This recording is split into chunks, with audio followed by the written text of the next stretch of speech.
Startup founders spend over $200,000 a year hiring a chief executive officer, only to realize 6 months in, they still stuck. It's not a talent problem. It's a sequencing problem. Today, I'm joined by Kelly O'Neill, an expert in marketing to millionaire, to unpack how fractional executives fix the gaps before you burn cash or wait for a unicorn hire that never lands. If you have outgrown mentors and need real momentum, this episode is for you.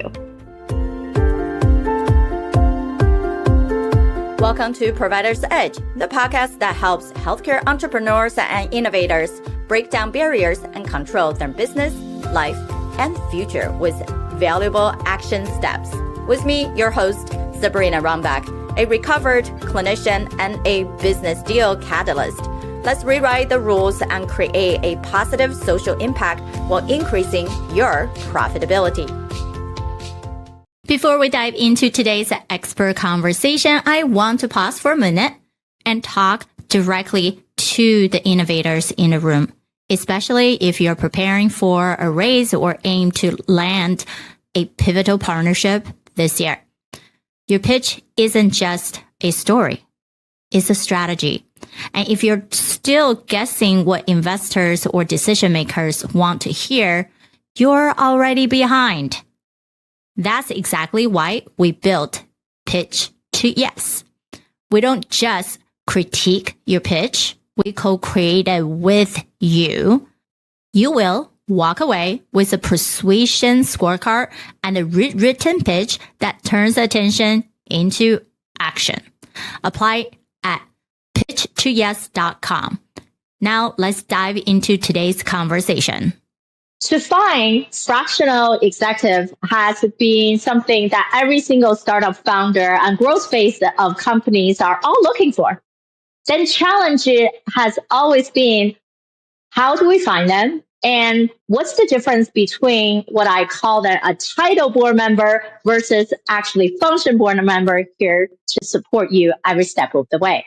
Today, we have the amazing Kelly O'Neill here with us, one of my dearest mentors, supporting how I, all these past years, have grown my business to stand up here with you guys. And we can't wait to hear from Kelly, and especially all the new movements she has been helping healthcare startup and just people in tech to grow their amazing empire. Hi, Kelly. Hi, thank you so much for having me today. I know you always are amazing at breaking down ideas into something so tangible, so sensible, and people just like, wow, okay, I get it. And it's all about getting people to lean in. So we are talking today about what is a C-suite, right? Executive teams, and perhaps even tap into when do you feel like people should start looking for them, and how do they find those people, and how do we really best leverage them? Sure. So, one of the challenges that especially a lot of startups have, or, emerging entrepreneurial businesses as they're growing, is at a certain point, your needs grow. You've always heard the saying, what got you here won't get you there. And when people start, and maybe they start with mentors, or they start in coaching programs, or they have advisors, and a lot of times, especially like in the coaching world, these people don't necessarily have like a huge background in running organizations. They may have run their organization, and then they can show you how to blueprint their this is how I did it, based on me hiring other mentors who taught me how to do the thing, and then we're passing it down. But at a certain point, that's not going to cut it for organizations when they're looking to really make massive leaps in their business. But the challenge always becomes, as we know, is the cash flow, right? To hire a C-suite executive, depending on what, where you are or what you have going on. I mean, you're looking at hundreds of thousands of dollars a year to put someone on full time. And even then, that's just one position. So one of the things that has been really a proliferation in industries nowadays are what we call fractional C-suites. So as an example, I'm a fractional chief strategy officer. I can also sit in the role of fractional chief marketing officer, but typically, even if I start in that role, I end up in the strategy role.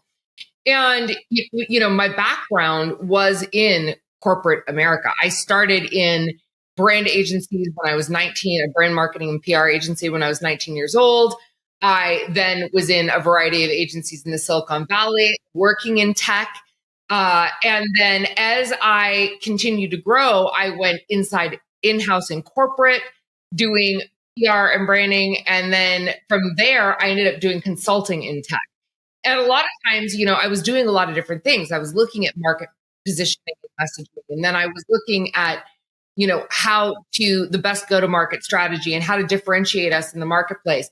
But then also that led into, I did a lot of government relations, as well as I did a lot of getting companies ready to go for funding, or even sitting in the rooms while they were going funding. And I was, I wrote the pitch decks, right? I was a part of the team that wrote the pitch decks to get the funding.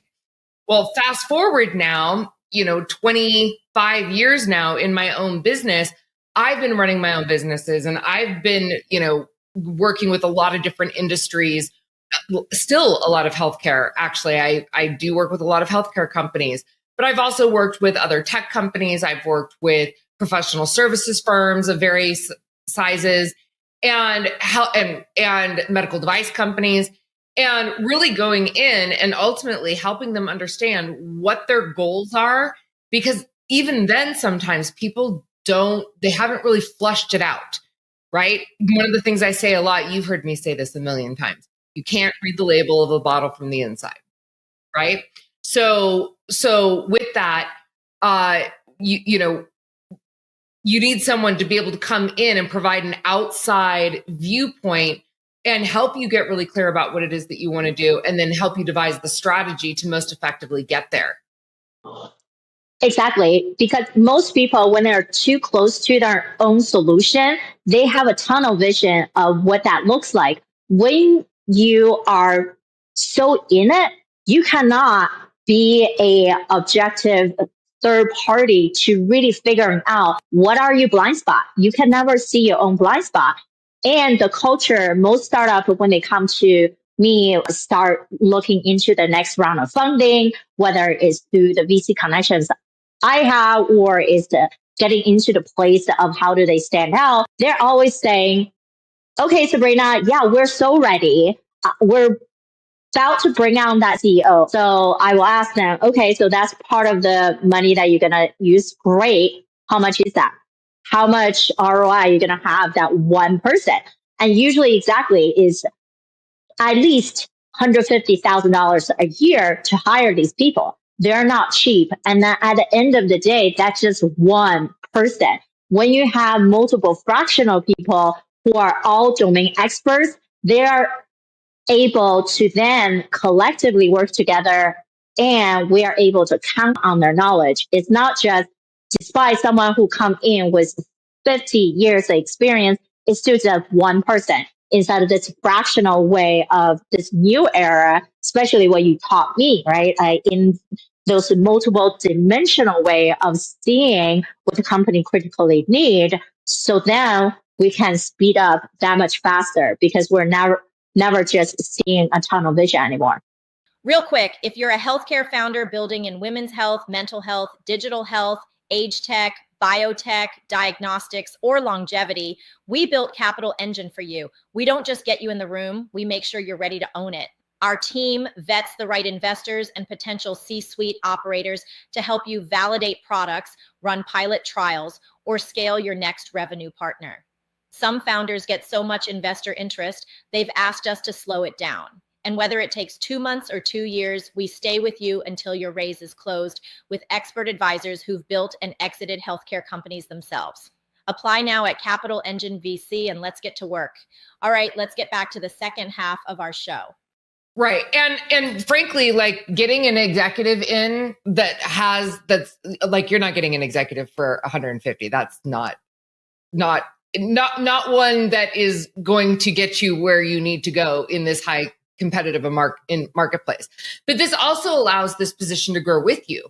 You know, when I start with companies, we might start at one rate and one level of service, and then it can grow. And my objective is to ultimately grow myself out of the organization and then replace myself with someone who, can be in there full time. Yes, it's that setting up the structure, right? The foundation. Yes. Like what I always say, most of these startups, they're jumping too many steps already.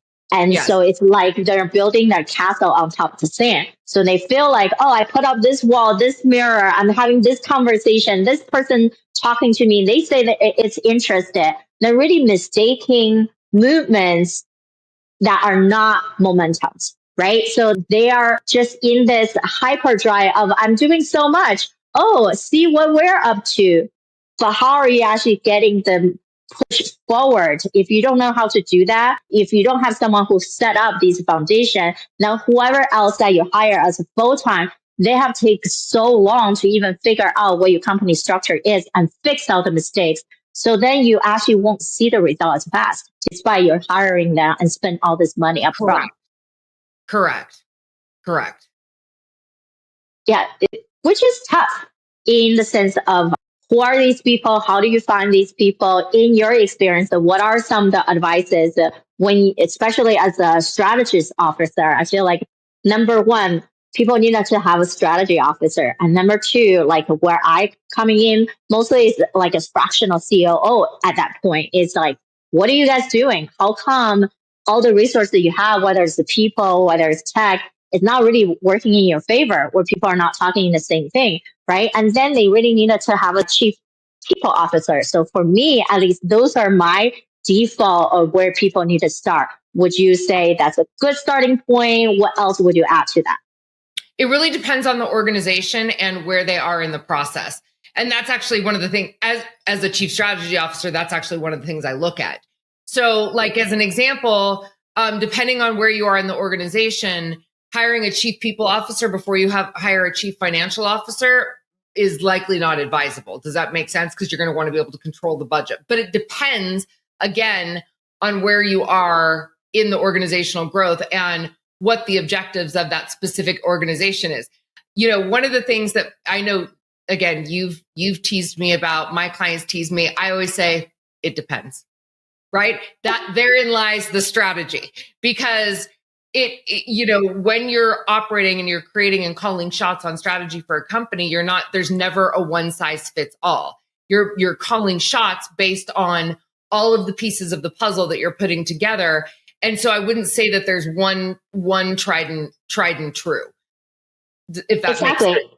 Yeah, it is a puzzle piece, right? You have to figure out the reason that I always say people come first is because if we don't really know, which happens a lot in startup world, is they start, let's say two friends get together, they become co-founders, they get going.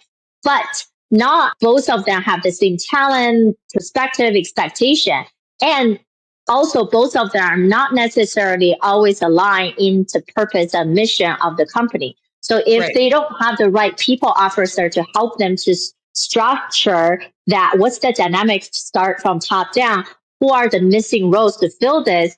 Then, to your point, you do need to have some who are more financially acclimated to say, do I even have the right equity to share a budget to hire a virtual assistant versus a tech expert, or you're connected to a university, which there are coders, so you can easily bring those people in a very low budget, right? So there's so many things in that play. But when I believe in people in that first forefront of a strategy is most people are not thinking about the right alignment or cohesiveness of that. They're already immediately jumping into, let's get funding first. Let's get going first. Right. And then sometimes it can be challenging as I have built business, you are too. Sometimes the fractional CFO comes in. I'm like, what do you do? Besides did my projection, And they're not exactly in the trenches of building a business. They're really about analyzing the number and seeing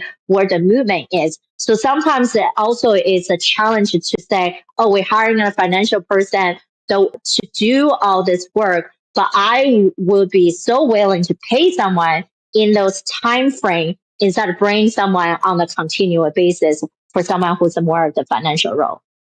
Yes, exactly. And, and back to your other question, where do you find these people?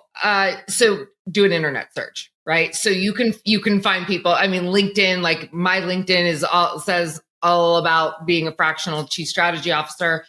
What I would say is you do need to ask them about their background and their philosophy, because one of the things that I have seen in the marketplace now, which does cause a little concern for me, is that because this is gaining in popularity given the market, one of the things that I'm starting to see is people marketing programs that teach people how to pitch themselves as fractional executives.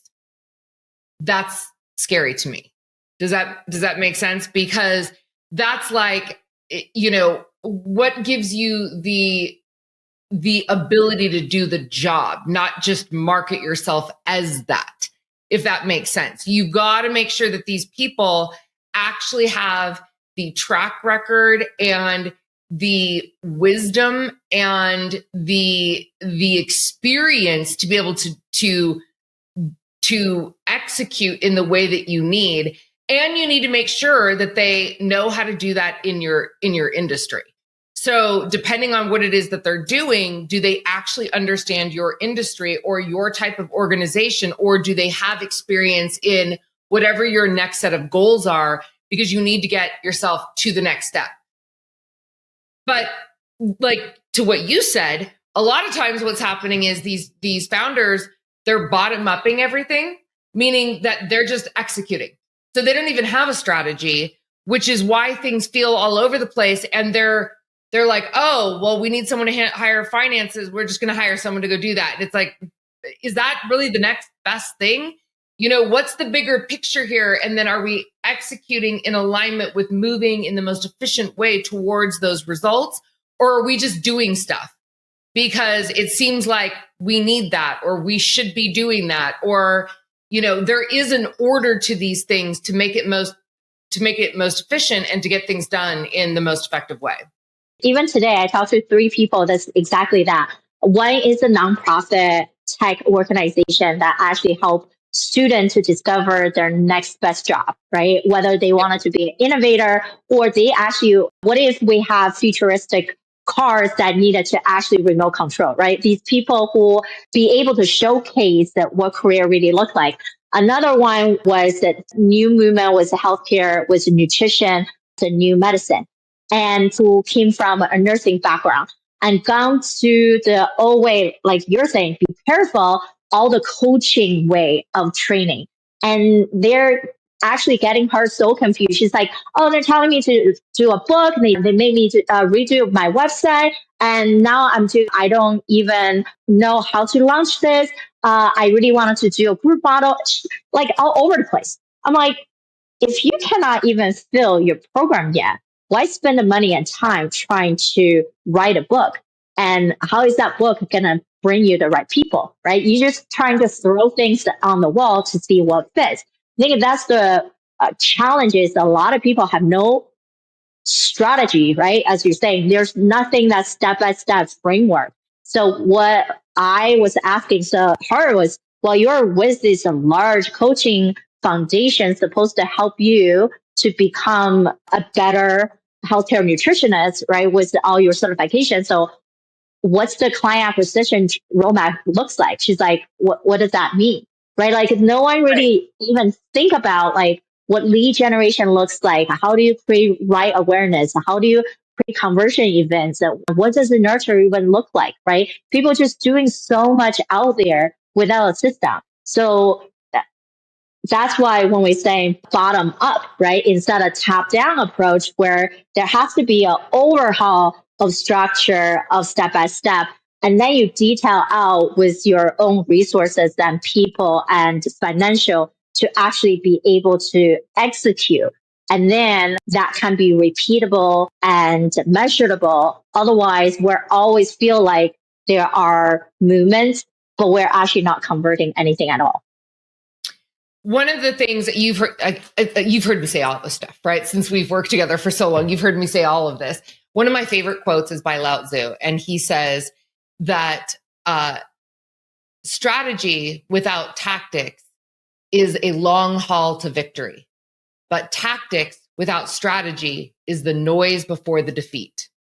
And what typically happens is people get in and they don't even actually understand what strategy is a lot of times. Now, it depends. It depends on the organization. Like if they came out of corporate and, they've had that sort of training, like they're really going to understand it. But a lot of these organizations, you've got people that have really brilliant ideas and these innovators, which we need to bring these innovations to marketplace.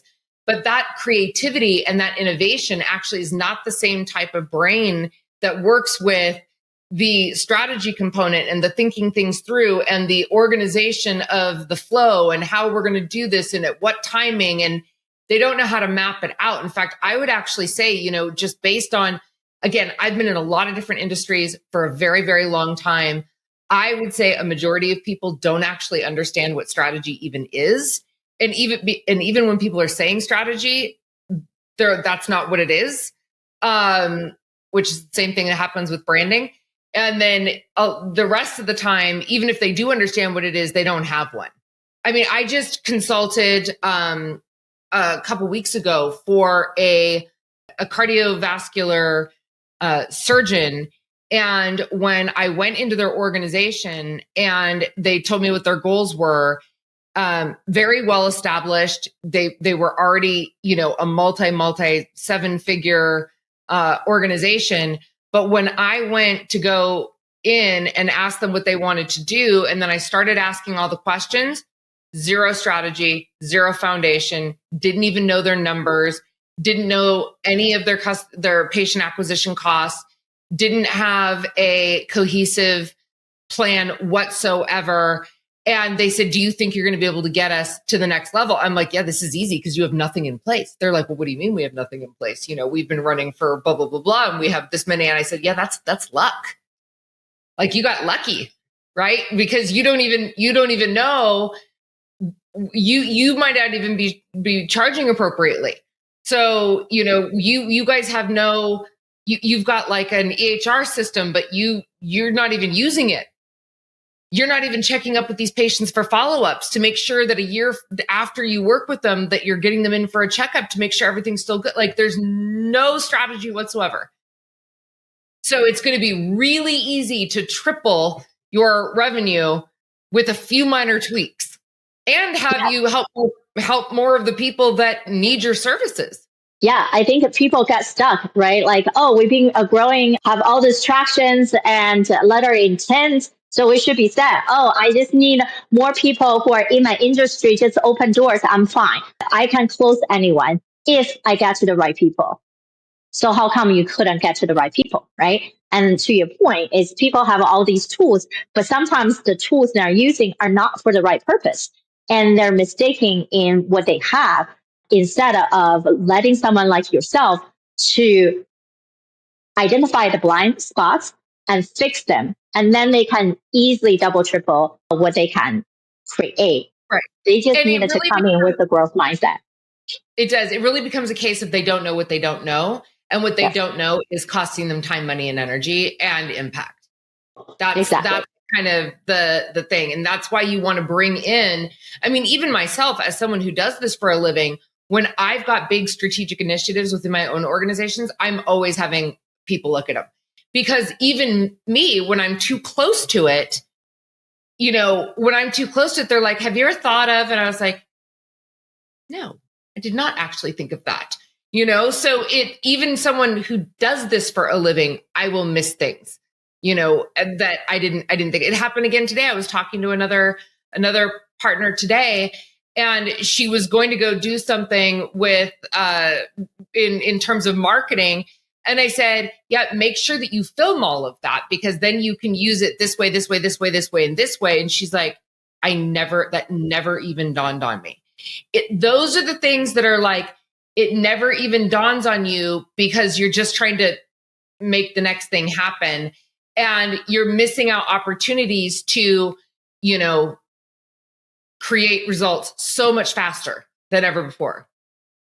Exactly, because someone else always have the other perspective, other things that they done before that we haven't. So we always needed to do that. And same thing with myself. You has been my sounding board for a long time and my entire board, right? It's all about we're looking at solutions from multidimensional idea. And that's why when we run our own boardroom with startups, it's never what's your problem. It's always how do we see it from different areas so you can actually get past this much faster instead of, I just lacking a sales manager. That's why we're not getting there, right? Or my marketing people are taking on too many things. That's why we haven't get to our goals.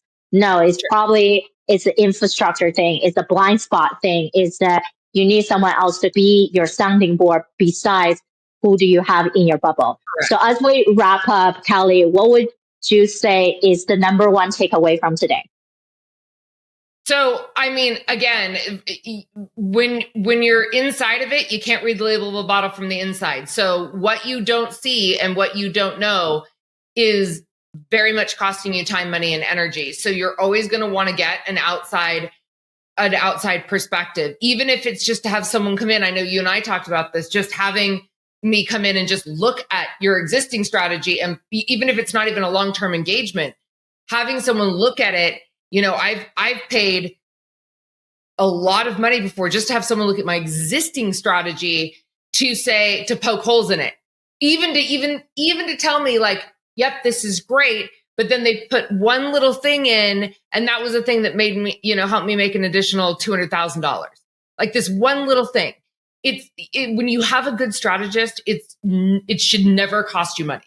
It should always save you money, help you create your results faster. And I wouldn't personally do it in my business. Exactly. We all need to be there. Kelly has so many resources, books, podcasts, and her amazing groups. How can people best connect with you? And what would you say would be the first step for them to take? Sure. So I'm on all social media channels. So that's easy. You can go to my website, kellyoneal.com. And what I would actually do is, if this is something that you're interested in, direct message me and ask for our strategy white paper. That's a great place to start. I wrote an entire, I don't even remember how long it is, 26-page white paper on strategy and how organizations can use strategists and fractional chief members, leadership members of their team in order to accelerate their results. Perfect. I know. I'm going to go read it and then probably do a short summary of that for my organization as well. We so appreciate you, Kelly, and for everything that you have been supporting us, myself personally. Can't wait for all the amazing things that you have coming up. Thank you so much for having me here. And for anybody else who's listening, whether you're watching this YouTube podcast, LinkedIn, we would love to hear from you. Have you hired a fractional executive before or an entire fractional advisory board before? How was that experience for you? And who would be the next person that you want to hire as a fractional executive?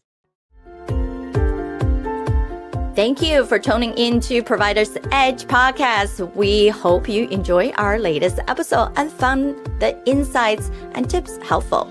We'd love to hear your feedback on the show and learn what topics you'd like us to cover in the future. So please take a moment to leave us a review on your favorite podcast platform and let us know what you think.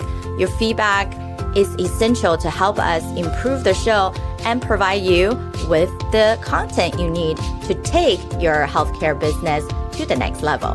Thank you for your support, and we look forward to hearing from you soon.